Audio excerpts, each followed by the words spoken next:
Nah, caranya begini. Ini caranya. Ketika Kak Namira ada apa namanya? Ada dorongan untuk memberi komentar. Nah, dirasakan, Kak. Rasanya itu, rasa dorongannya itu dirasakan. Terus Kak Namira misalnya gitu ya. Kan ada rasa nggak enaknya itu. Rumusnya sama seperti tadi. Rilekskan wajah, sadari nafas. Yeah. Terus tangan, ya malah justru itu akan menghambat atau apa menghambat pertumbuhan spiritual. Maka yang penting itu niat baik, ikhlas. Itu tentu yang paling indah ya. Tetapi seandainya belum ikhlas, nah ketika itu nanti kan sudah selesai nih, sudah kita terima, sudah rileks. Nanti Kak Namira akan ada dorongan intuitif, cuma sadar bahwa saya ini masih ingin dipuji. Nah nanti kalau itu disadari biasanya malah lebih ikhlas. Oh ternyata diakui saja gitu loh Kak maksudnya. Jadi ya jadi jangan gini, nggak usah pura-pura ikhlas. Nah sekarang bagaimana jika posisi kita itu yang dikomentari, ya toh? Kan tadi kan posisinya yang mengomentari, tekniknya kayak gitu ya. Nah sekarang kalau kita dalam posisi yang dikomentari, kita yang dikritik gitu. Itu yang dikritik. Sebenarnya Kak Namira mau melakukan apa saja di dunia itu tidak bisa menyenangkan semua orang. Dan itu harus disadari loh sejak muda Kak Namira. Biar nggak jadi pribadi yang nanti kalau kita itu kepengen memuaskan semua orang, nanti Kak Namira dalam perjalanan itu bebannya banyak. Jangan sampai nanti gini, Kak Namira menikah karena ingin bahagia, itu jangan Kak. Menikah itu kalau Kak Namira, aku menikah sama dia biar dia membahagiakan saya, itu jangan.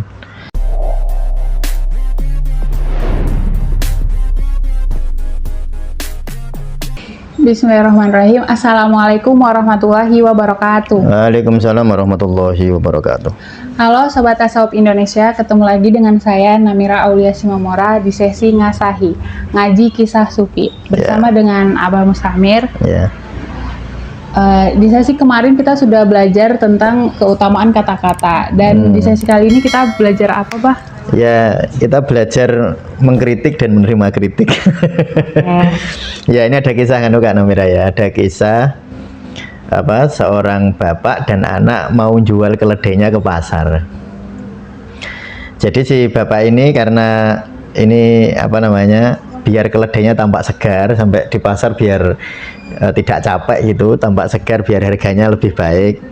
Itu waktu jalan menuju pasar keledainya nggak ditunggangi. Jadi anaknya sama bapaknya jalan, keledainya juga jalan gitu.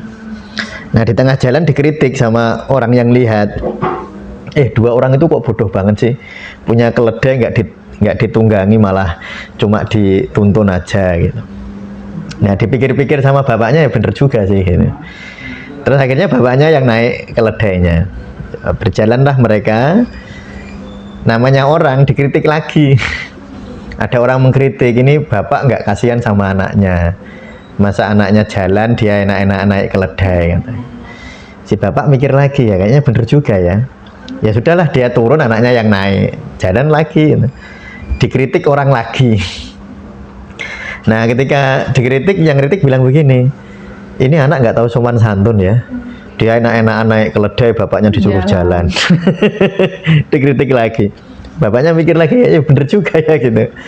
Akhirnya mereka berdua naik keledai, jalanlah mereka. Ya tetap ada yang kritik ternyata, ini bapak sama anak nggak kasihan sama keledai itu. Nah lalu si bapaknya jadi bingung tadi itu, ini saya naik ya apa, nggak dinaiki ya keliru, saya naik ya keliru, anak saya yang naik ya keliru, kita berdua naik ya keliru. Jadi salah semua. Ya salah semua. Jadi mereka terus pulang. Nggak jadi karena bingung.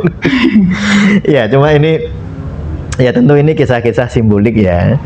Jadi mungkin cerita kayak gitu sih nggak ada mungkin, tapi ini cerita simbolik untuk kita ambil hikmahnya. Jadi begini ya Kak Namira ya.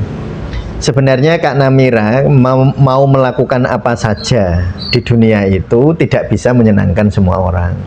Dan itu harus disadari loh sejak muda Kak Namira. Biar nggak jadi pribadi yang nanti kalau kita itu kepengen memuaskan semua orang, nanti Kak Namira dalam perjalanan itu bebannya banyak. harus nyenengin ini, harus nyenengin itu, harus semua orang harus mensupport saya, semua orang harus setuju sama saya, semua orang harus memuji saya. Coba kalau orang, karena mereka bayangin ya, kalau orang kayak gitu, kira-kira kecewa nggak? Ya, Kecewa dan ya, merasa terbebani. dia terbebani, jadi nanti perjalanan hidupnya jadi berat nggak? Berat. Karena memang tidak mungkin. Makanya saya jadi ingat ya, dulu Nabi Musa itu pernah protes pernah meminta sama Allah itu. Ya Allah, saya minta umat saya itu ikut saya semua gitu. Jangan ada yang mengkritik saya gitu. Lah Allah terus dawuh, "Loh, kamu itu siapa?" kata Allah. "Ya, saya manusia." "Saya ini," kata Allah, "aku ini Tuhan yang maha sempurna, baiknya sempurna, kesayangnya sempurna." Itu aja banyak yang kritik kok. Apalagi kamu Musa. Nah, jadi nanti orang itu begini ya Kak ya, yang paling penting itu dijaga niatnya dulu. Jadi orang itu dijaga niat baik, karena di dalam dawuh yang kita baca di kitab-kitab tasawuf itu, inna aunallahi biqadri niyati abdi, pertolongan Allah itu sesuai dengan niat hambanya. Jadi yang paling penting itu jaga niat dulu, karena nanti kalau hasil itu kita nggak bisa duga kan, iya kan? Kalau nanti hasilnya orang memuji kita atau bahkan mengkritik kita nggak tahu. Bahkan seandainya Kak Namira berbuat baik pun, itu sebenarnya nanti diterima bagaimana oleh orang yang kita berbuat baik itu kita nggak pernah mengerti. Ini contoh ya, misalnya Kak Namira ngasih saya pecel, kan jelas baik ya, jelas baik ini, iya, Pak. Kan ngasih saya pecel. Tapi mungkin saya nggak memuji Kak Namira, saya malah mungkin marah kan, ngasih kok cuma pecel lah kan. Atau saya mungkin kalau pecel aja ya saya bisa beli sendiri. Nah coba kan, padahal itu perbuatan baik, tetapi orang meresponnya itu nggak bisa kita duga. Sehingga kalau seseorang itu dari awal itu yang dia harapkan itu pujian orang, kalau yang dia harapkan itu dukungan orang, yang dia harapkan itu puja-puji, biasanya kecewa.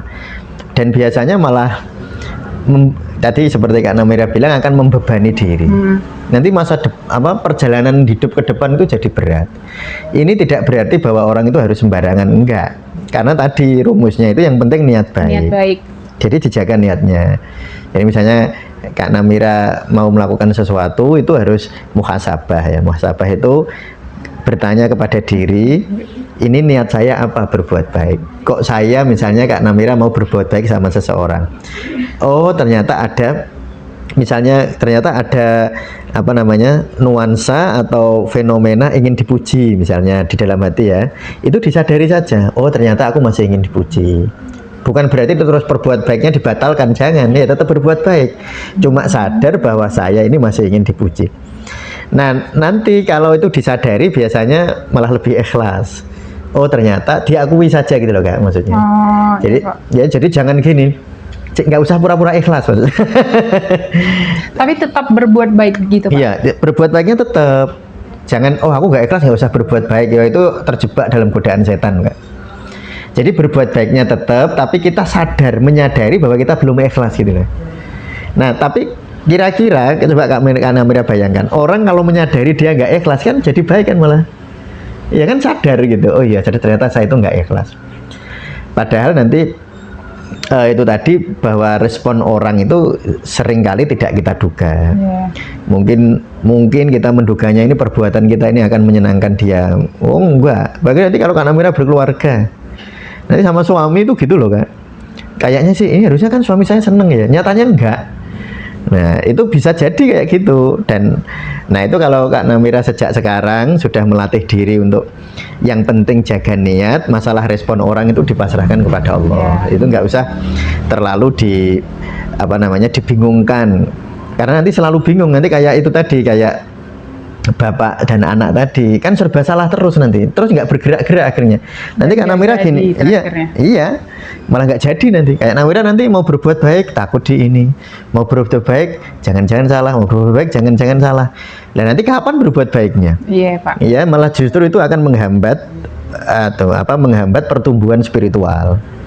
Maka yang penting itu niat baik, ikhlas. Itu tentu yang paling indah ya. Tetapi seandainya belum ikhlas, ya nggak apa-apa. Ya nggak apa-apa. maksudnya diakui tetapi diterima. Oh saya ternyata belum ikhlas. Nah, kalau kita lihat tadi kisah tadi ya, itu kan kisahnya ada yang mengkritik dan ada yang dikritik kan. Iya Pak. Di dalam hidup sehari-hari kita itu sebenarnya gitu loh Kak.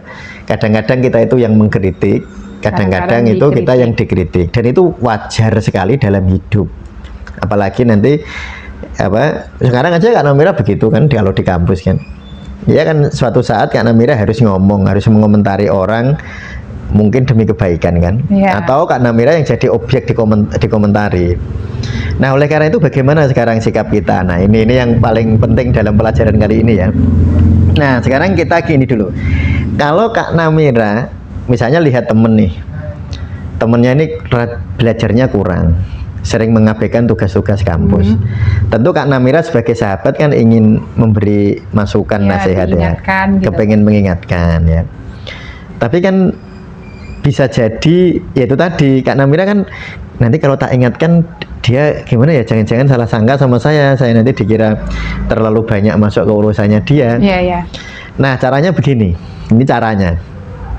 Ketika Kak Namira ada ada dorongan untuk memberi komentar, nah dirasakan Kak, rasanya itu, rasa dorongannya itu dirasakan. Terus Kak Namira merilekskan wajahnya dirilekskan, lalu sadari nafas. Sambil merasakan rasa ingin mengomentari atau ingin memberi masukan itu. Nanti Kak Namira akan merasakan setelah itu nanti jadi rilekskan wajah minimal. Sebenarnya yang paling bagus tubuh dirilekskan semua. Jadi jangan langsung langsung komentari gitu Kak, jangan. Ya, jadi rilekskan dulu, wajahnya dirilekskan, kalau tangan menggenggam jangan ya, dilepas. Nah, dilepas biar rileks. Karena kalau rileks itu menerima. Nah, orang rileks itu lebih mudah masuk energi positif. Nah, ketika itu nanti kan sudah selesai nih, sudah kita terima, sudah rileks. Nanti Kak Namira akan ada dorongan intuitif, kalau memang menasehati itu baik, Kak Namira nanti akan nasihati. Kalau ternyata menasehati itu kurang baik, nanti Kak Namira juga nggak akan menasehati. Jadi yang paling penting itu gitu ya. Pertama, jaga dulu niatnya. Nah ya, ditanya dulu, aku kok kepengen nasihati dia itu sebenarnya kenapa? Disadari, terus jangan langsung bereaksi, jangan langsung bilang begini ya, niatku baik kok. Nah, karena itu belum tentu, bisa ego loh itu. Iya kan? Belum tentu. Makanya yang paling tepat itu nggak langsung berbuat, tetapi misalnya saya merasa niatnya baik. Nah, terus pejamkan mata dulu, rilekskan wajah, lalu biarkan tangan ini rileks, semua tubuh rileks. Nanti setelah itu nanti Kak Namira akan ada dorongan untuk melakukan sesuatu. Entah dengan rileks tadi, nanti ada dorongannya. Nanti entah Kak Namira akan menasihati atau tidak, itu nanti. Nah, jadi yang penting itu tadi ya, menghayati yang model seperti itu dulu. Sebenarnya kayak gitu tuh juga ya, kalau saya mempraktekkan kayak gitu itu di keluarga itu sangat penting ya. Karena jangan sampai itu begini loh. Kalau nanti suami Kak Namira komentari terus ya, marah dia, dikomentari itu kan nanti akhirnya marah. Atau kalau Kak Namira nggak berkomentar, dia marah juga. Jadi dikomentari kebanyakan yang nggak enak, yang kan orang nggak nyaman ya, tetapi nggak dikomentari kadang-kadang nggak nyaman loh Kak. Merasa nggak dipeduli. Iya, ya betul. Misalnya kayak saya ini, saya kok nggak pernah dikomentari sama istri saya sih, misalnya masalah bajunya, masalah ininya gitu. Kan terus saya kadang-kadang mikir, ya itu sayang sama saya nggak sih gitu. Tapi kalau dikomentari terus, ya baru dikomentari, ya jengkel juga. Nah, menjaga dosis yang tepat itu tekniknya kayak tadi. Sehingga nanti Kak Namira itu di dalam menasehati itu minim ego gitu loh Kak. Yang bahaya kan sebenarnya kita menasehati itu dorongan ego, bukan dorongan kebaikan. Lalu menyadarinya gimana, atau kita tahu ini ego apa tidak, itu tadi caranya. Ya, jadi nanti ini bisa dipraktekkan nanti ya. Misalnya Kak Namira entah dalam hubungan dengan teman atau nanti berkeluarga itu begitu. Latihan untuk tidak setiap dorongan itu terus langsung dilakukan gitu. Walaupun itu mungkin baik. Ya. Contohnya ego itu tadi gimana Pak? Ego itu sebenarnya Kak Namira ingin nasihati dia agar misalnya Kak Namira ingin terlihat bijaksana misalnya. Itu namanya ego. Jadi ego itu keinginan untuk keuntungan pribadi. Ya, namanya ego. Jadi kan Kak Namira mau nasihati orang nih. Kan nasihat itu kan sebenarnya kan harusnya untuk yang dinasihati kan. Tapi kadang-kadang kita nasihati orang itu karena ego kita. Orang itu harus kayak saya. Nah, jadi egois itu loh Kak. Oh iya. Ya, ego itu harus jadi kayak dia gitu. harus kayak saya, harus kayak saya, harus manut saya, harus menghormati saya. Berarti gitu. itu niatnya nggak bagus. Ya kan berarti niatnya untuk dia, bukan Iya, untuk yang dinasihati. Nah, itu artinya apa terjebak dalam godaan-godaan ego. Ya, orang yang ego terus namanya egois itu. Iya Pak. Ya, itu begitu ya Kak ya. Nah, itu kalau kita posisi yang kepengen menasehati ya.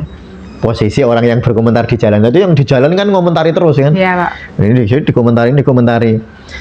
Padahal kadang-kadang komentar kita itu sebenarnya mengirimkan hal negatif pada orang lain loh kan. Belum tentu kritikan kita, nasihat kita. Makanya di dalam Al-Quran itu fadzakir inna fa'ati dzikra. Jadi memberitahulah atau ingatkanlah jika memang itu bermanfaat, inna fa'ati dzikra. Karena kadang-kadang kita mengingatkan orang itu bukan bermanfaat, malah ini ya, malah justru membuat dia jadi bersedih atau kecewa, jadi nggak percaya diri bisa itu. Nanti kalau Kak Namira sama anak dikomentari terus bajumu kayak gitu tuh, nanti lama-lama dia mau keluar rumah ya takut ya. Jadi kalau keluar rumah ini sudah bener nggak ya? Ya karena dikomentari terus gitu. Ya bukan berarti, tapi kalau nggak pernah dikomentari ya lucu juga. Ya kan orang tua kan harus, oh ini bajunya kalau kesini bajunya pakainya ini, itu kan ya baik ya kalau menasihati kayak gitu. Nah sekarang bagaimana jika posisi kita itu yang dikomentari, ya toh? Kan tadi kan posisinya yang mengomentari, tekniknya kayak gitu ya. Nah sekarang kalau kita dalam posisi yang dikomentari, kita yang dikritik gitu. Itu yang dikritik ya. Namira itu loh orangnya cerewet. Cerewet enggak sih? Enggak. Oh enggak. Misalnya ya, ini ada orang bilang Namira itu cerewet gitu. Ada rasanya enggak Kak kalau dibilang gitu? Kalau denger gitu. Pasti Pak. Nah, kan misalnya apa? Kak Ami misalnya bilang ke saya, Pak Mustamir, Namira itu cerewet. Terus saya bilang sama Kak Namira, katanya Kak Ami kamu cerewet. Kan ada rasanya nggak enak ya. Jangan segera merespon. Nah kadang-kadang kan kita itu begini, enggak kok. Wah langsung kan, langsung responnya gitu. Itu yang termasuk tergesa-gesa. Ini minas syaiton itu namanya. Yang respon yang tergesa-gesa. Harusnya begini, ini latihannya ya. Tentu nanti kalau di dalam proses keseharian itu praktek seperti ini nggak bisa dipraktekkan detail seperti ini, tetapi nanti Kak Namira harus dalam sehari itu latihan kayak gini. Jadi misalnya kan dengar saya ngomong, Kak Namira kata Kak Ami itu kamu itu cerewet gitu, kan rasanya nggak enak. Mungkin kalau di depan saya kan, nah nanti waktu Kak Namira nanti naik ya, waktu mau istirahat coba dirasakan nggak? Dirasakan rasa tidak enak itu, ya kan saya kritik, kan dikritik Kak Ami lah. Kami kritik langsung kan nggak enak lah lewat saya, kan rasanya nggak enak. Ternyata kami itu di belakang saya itu jelek-jelekin saya. Nah misalnya gitu ya, kan ada rasa nggak enaknya itu. Rumusnya sama seperti tadi, rilekskan wajah, sadari nafas. Terus tangan ini jangan genggam, tangan jangan genggam, kaki jangan terlalu tegang. Jadi rasakan tubuh itu rileks ya. Jadi tubuh itu rileks lalu kan rasakan. Menerima. Bukan menerima kami, bukan menerima objeknya, bukan menerima saya, tapi menerima rasa yang nggak enak itu loh. Kan nggak enak, misalnya nggak enak itu rasanya, kalau kan rasanya nggak enak, misalnya ada orang menyakiti itu yang paling nggak enak di mana? Di tubuhnya ada nggak enak? Misalnya di mana? Di sini kan paling banyak orang di sini ya. Tapi ada yang nggak di sini loh Kak, ada yang di sini, ada yang di sini, ada yang di sini gitu. Nah kalau anak muda kan di sini ya misalnya, nah itu yang dirasain itu yang diterima. Jadi biarkan rasa itu apa adanya. Nah ini kalau dibiarkan dia pergi ya. Nanti ujuk-ujuk Kak Namira bisa berpikir jernih. Terus Kak Namira tiba-tiba nanti muhasabah. Kalau muhasabah gini, oh kok kami bilang aku cerewet ya? Mungkin ya saya cerewet. Nah terus Kak Namira itu mau muhasabah gitu. Ternyata setelah muhasabah enggak sih, aku sih enggak cerewet sih, tapi enggak marah gitu loh Kak. Kalau tadi kan langsung responnya dengan kemarahan ya. Kemarahan. Kalau Kak Namira setelah melakukan tadi, responnya nggak dengan marah. Kalau ternyata kritikannya salah, ya Kak Namira, oh ya sudah, aku enggak, ya sudah gitu aja. Tapi kalau ternyata kritikannya bener, Kak Namira malah bersyukur. Iya, ternyata aku cerewet. Besok tak aku mau berubah gitu. Nanti kan gitu. Tapi kalau responnya itu mendadak kayak tadi, itu biasanya kayak api itu bulat-bulat bulat-bulat berkobar. Nanti malah harusnya kritikannya membangun jadi nggak membangun. Memang banyak orang mengkritik untuk menjatuhkan itu banyak kan. Tapi kita sebagai yang dikritik nggak usah mikir itu sih, nggak usah mikir niatnya orang maksudnya. Jadi misalnya ada orang kritik Kak Namira nggak usah mikir niatnya apa ya, mau menjatuhkan saya dia paling, nggak usah gitu. Itu kan urusan dia. Iya, Pak. Urusan dia dengan Allah. Urusan kita itu merespon secara baik ya, merespon secara tepat terhadap omongan itu. Kalau masalah niatnya dia mau menjatuhkan kita atau jangan-jangan mau membantu Kak Namira kan nggak tahu kan. Ya itu sudah, itu biar urusan dia sajalah sama Allah. Nggak usah jadi urusan kita. Urusan kita merespon tadi. Jadi kalau Kak Namira misalnya dikritik, Namira itu egois misalnya, kan ada rasanya nggak enak. Mananya saya egois itu? Saya tiap hari yang ngalah. Oh. Masa saya yang dibilang egois ya? Nggak enak kan rasanya. Nah, Kak Namira kalau pas malam itu kritikan itu coba dirasakan. Rasa nggak enaknya, rilekskan wajah, sadari nafas, rilekskan semuanya ya. Yang penting itu wajah. Karena kalau wajah tegang berarti itu nggak nerima. Kalau wajah tegang itu berarti responnya masih ego kan. Jadi ego kita itu tampak itu dari tubuh terasa loh kan. Kalau orang ego itu, loh saya ini, wah biasanya ini biasanya tegang tangannya. Iya, Pak, iya. Itu biasanya ego dia, yang muncul itu ego. Nanti kelihatan itu di kerut-kerut wajah itu. Makanya relax. Jadi wajah itu relax, lalu sadari nafas, lalu dirasakan rasa dikritik itu. Kan mesti nggak enak kan, tetapi terimalah rasa nggak enak itu, biarin 1 menit 2 menit, nanti terus tiba-tiba Kak Namira itu berpikir jernih dan merasakan secara tidak merasakan berlebihan Kak. Jadi emosinya dalam dosis yang tepat gitu loh, Stabil gitu. Tapi kalau tadi langsung merespon tuh emosinya overdosis biasanya sih. Jadi nanti emosinya jadi overdosis. Maka yang paling penting itu dirasakan, diterima. Tadi rasa itu, nanti uniknya ketika rasa negatif ini sudah luruh, itu tadi Kak Namira tiba-tiba bisa merasakan, oh aku ternyata misalnya tadi dikritik apa tadi itu, Kak Namira egois ya. Egois. Oh iya, aku ini nggak egois kok. Nah, Kak Namira sadar bahwa aku nggak egois. Lalu Kak Namira tenang. Ya udahlah, nggak apa-apa. Ya nanti tenang tapi. Nah ternyata kritikannya bener tuh. Iya ya, ternyata aku egois ya. Kak Namira kan merasakan. Lalu Kak Namira malah bersyukur ketika dikritik orang. Maka kritikan orang tidak akan mengganggu kita. Ya jangan sampai orang yang hebat itu kan sebenarnya tahu Tai Chi nggak Kak? Tai Chi Master nggak pernah ya? Nggak tahu. Tai Chi itu ilmu bela diri.